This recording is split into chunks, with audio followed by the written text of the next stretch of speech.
बिस्मिल्लाहिर्रहमानिर्रहीम। अस्सलामुअलैकुम। इल्म की बात की नई वीडियो के साथ राव कमर रिजवान तमाम दोस्तों को खुश आमदीद कहता है। दोस्तों, कुरान मजीद में बयान किए गए चंद अहम तरीन बयानात में से एक बयान हजरत आदम अलैहिस्सलाम का है।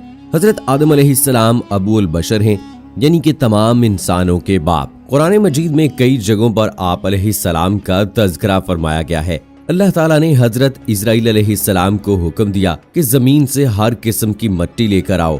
हजरत इजराइल अलैहिस्सलाम सुर्ख, सफेद और स्याह रंगत की मिट्टी लेकर आए। इस मिट्टी को फिर मक्का और ताइफ के दरमियानी इलाके पर रखा गया और इस पर बारान रहमत का नुज़ूल हुआ। इस मिट्टी के खमीर से हजरत आदम अलैहिस्सलाम का पुतला तख्लीक फरमाया गया और फिर 40 साल उस पुतले को बेजान रखा गया। उसके बाद उसमें रूह फूंकी गई। हजरत आदम अलैहिस्सलाम की तख्लीक के बाद अम्मा हव्वा की तख्लीक फरमाई गई। जन्नत में की जाने वाली गलती पर हजरत आदम अलैहिस्सलाम और अम्मा हव्वा को जमीन पर उतार दिया गया। जिस जगह उन दोनों को उतारा गया उसे आज श्रीलंका कहा जाता है और एक पहाड़ पर बकौल तारीख नवीस हजरत आदम अलैहिस्सलाम के पांव मुबारक के निशान भी हैं। जमीन पर हजरत आदम अलैहिस्सलाम और अम्मा हवा 200 साल एक दूसरे से जुदा रहे। इसके बाद अल्लाह ताला ने आदम और हव्वा की तौबा कबूल की और हजरत जिब्राइल अलैहिस्सलाम उन्हें मक्का में जबल अरफात पर छोड़ाए। अल्लाह ताला ने हजरत आदम अलैहिस्सलाम को खाना काबा की तामीर का हुक्म फरमाया और हजरत जिब्राइल अलैहिस्सलाम ने उन्हें मनासिक अदा करने सिखाए। हजरत आदम अलैहिस्सलाम ने 960 बरस की उम्र पाई। और दोस्तों, आज की इस वीडियो में हम हजरत आदम अलैहिस्सलाम के आखिरी वक्त, उनकी वफात कब और किन हालात में हुई, उस बारे में आपको तफसील से आगाह करेंगे। सो हमारी इस वीडियो को आखिर तक जरूर देखिएगा और अगर आपने अभी तक हमारा चैनल इल्म की बात सब्सक्राइब नहीं किया है तो अभी सब्सक्राइब करें और साथ में बेल आइकॉन को जरूर प्रेस करें ताकि लेटेस्ट अपलोड होने वाली हमारी वीडियोस का नोटिफिकेशन आपको बर वक्त मिलता रहे। वीडियो को लाइक करें, शेयर करें अपने दोस्तों के साथ। कमेंट बॉक्स में अपनी राय का इजहार भी जरूर करें। दोस्तों, अपने बेटे हाबील की शहादत के बाद हजरत आदम अलैहिस्सलाम बेहद गमज़दा रहते थे। एक बेकरारी की कैफियत थी जिसे दूर करने के लिए अल्लाह ताला अपने बंदे की मदद को आ गए। अल्लाह ताला ने हजरत जिब्राइल अलैहिस्सलाम के जरिए से हजरत आदम अलैहिस्सलाम को बशारत दी कि अल्लाह ताला उनको एक फर्जंदे रशीद इनायत फरमाएंगे। उस बच्चे की नस्ल में कई अनबिया और रसूल पैदा होंगे। हाबील की वफात के 5 साल बाद हजरत आदम अलैहिस्सलाम और अम्मा हवा के यहाँ एक फर्जंद हुआ जिनका नाम शीस रखा गया। शीस के मानी है अल्लाह ताला का अता किया हुआ तोहफा। जब आदम अलैहिस्सलाम की वफात का वक्त करीब आया तो उन्होंने अपने बेटों को अपने पास बुलाया और उनसे फरमाया कि मेरा जन्नत के फल खाने को दिल करता है। हजरत आदम अलैहिस्सलाम के बेटे जन्नत के फलों की तलाश में निकल खड़े हुए। थोड़ी ही दूर चले थे कि हजरत आदम अलैहिस्सलाम के बेटों को फरिश्ते सामने से आते मिल गए। इन फरिश्तों के पास हजरत आदम अलैहिस्सलाम का कफन मुबारक और खुशबू थी। इसके अलावा उनके पास कुल्हाड़े और टोकरियां भी थीं। इन फरिश्तों ने हजरत आदम अलैहिस्सलाम के बेटों से पूछा कि ए औलाद आदम, तुम किस चीज की तलाश में हो, या ऐसे कहा कि तुम क्या चाहते हो और कहां जा रहे हो। हजरत आदम अलैहिस्सलाम के बेटों ने जवाब दिया कि हमारे वालिद बीमार हैं और उन्होंने जन्नत के फल खाने की ख्वाहिश का इजहार किया है। इस पर उन फरिश्तों ने कहा कि वापस चले जाओ क्योंकि तुम्हारे वालिद का वक्त आन पहुंचा है और उनकी वफात करीब है। इसके बाद जब फरिश्ते हजरत आदम अलैहिस्सलाम की रूह मुबारक को कब्ज करने के लिए आए तो अम्मा हवा ने उन फरिश्तों को देखकर पहचान लिया। अम्मा हवा हजरत आदम अलैहिस्सलाम से लिपट गईं, जिस पर हजरत आदम अलैहिस्सलाम ने फरमाया कि मुझसे अलग हो जाओ, मुझ पर पहले भी मुसीबत तुम्हारे जरिए ही पहुंची थी, मुझे मेरे रब के फरिश्तों के साथ रहने दो। उसके बाद फरिश्तों ने हजरत आदम अलैहिस्सलाम की रूह मुबारक को कब्ज किया।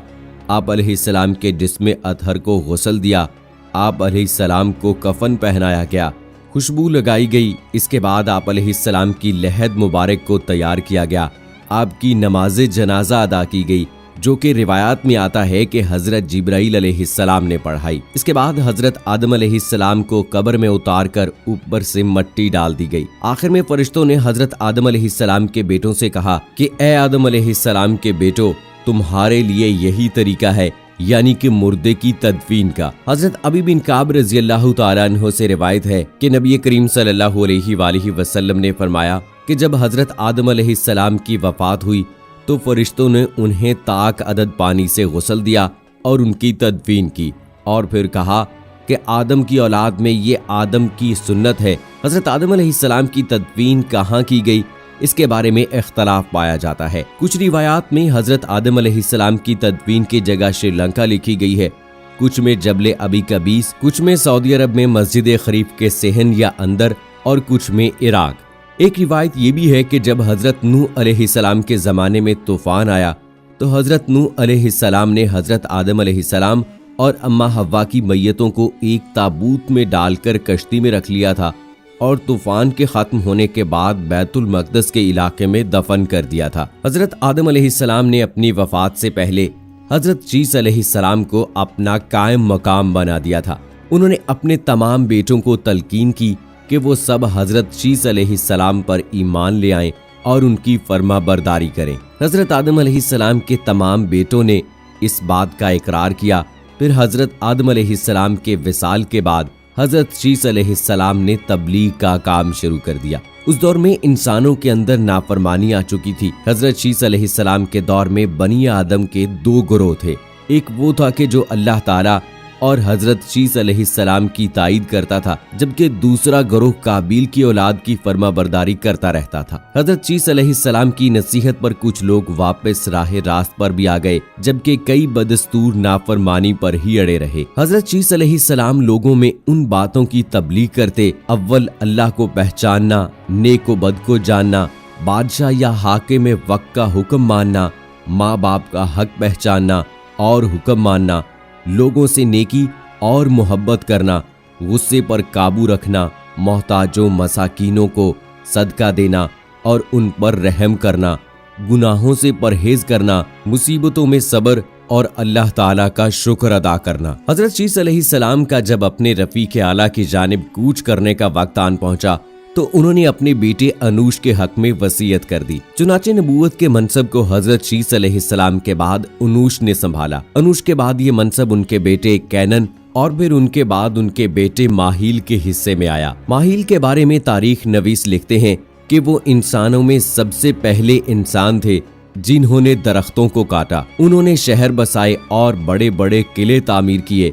बाबुल कदीम इराक और सौस कदीम ईरान के शहर माहील ने तामीर किए। इनकी वफात के बाद उनके बेटे यरद ने इनका मनसब संभाला। यरद ने अपनी वफात के वक्त अपने बेटे खनूख के हक में वसीयत की। कहा जाता है कि खनूख का दूसरा नाम हजरत इदरीस अलैहिस्सलाम है। हजरत आदम अलैहिस्सलाम की उम्र मुबारक 130 साल थी जब उनके यहाँ हजरत शीस अलैहिस्सलाम की विलादत हुई। शीस के मानी है अल्लाह ताला का खास तोहफा। हजरत आदम अलैहिस्सलाम के बाद बनी नौ इंसान हजरत शीस अलैहिस्सलाम से आगे बढ़ी। इसकी वजह यह है कि हजरत आदम अलैहिस्सलाम के दीगर बेटों से इनकी औलादों के सिलसिले ज्यादा लंबे न चल सके थे। तमाम अनबिया कराम भी हजरत शीस अलैहिस्सलाम की नस्ल में ही पैदा हुए। कुरान मजीद में हजरत शीस अलैहिस्सलाम का जिक्र मौजूद नहीं।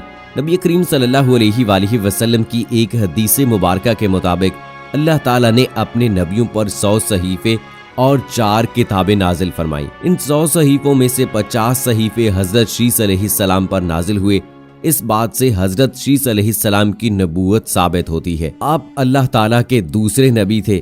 हजरत आदम अलैहिस्सलाम ने बाज रिवायतों के मुताबिक हजरत शीस अलैहिस्सलाम को तूफान नूह से खबरदार कर दिया था और ये भी कहा था कि अगर तुम वो जमाना पाओ तो मेरे जिस्म को कहीं और मुंतकिल कर देना। हजरत आदम अलैहिस्सलाम ने साथ ये भी फरमाया कि अगर तुम वो जमाना ना पाओ तो अपनी औलाद को उसकी वसीयत कर देना। हजरत आदम अलैहिस्सलाम ने जन्नत में एक वक्त मुकर्रर गुजारा था जिसके अहवाल जानने में हजरत शीस अलैहिस्सलाम को बेहद दिलचस्पी हुआ करती थी। अपनी औलाद में हजरत आदम अलैहिस्सलाम को हजरत शीस अलैहिस्सलाम बेहद महबूब और अजीज थे। हर साल कई मुसलमान श्रीलंका में इस पहाड़ का रुख करते हैं जहां हजरत आदम अलैहिस्सलाम के पांव मुबारक के निशान मौजूद हैं। इस बारे में दलील ये दी जाती है कि ये पैर का निशान एक निहायत ऊंचे और बड़ी जिसामत के शख्स का है। आम इंसान का पैर इतना बड़ा नहीं हो सकता।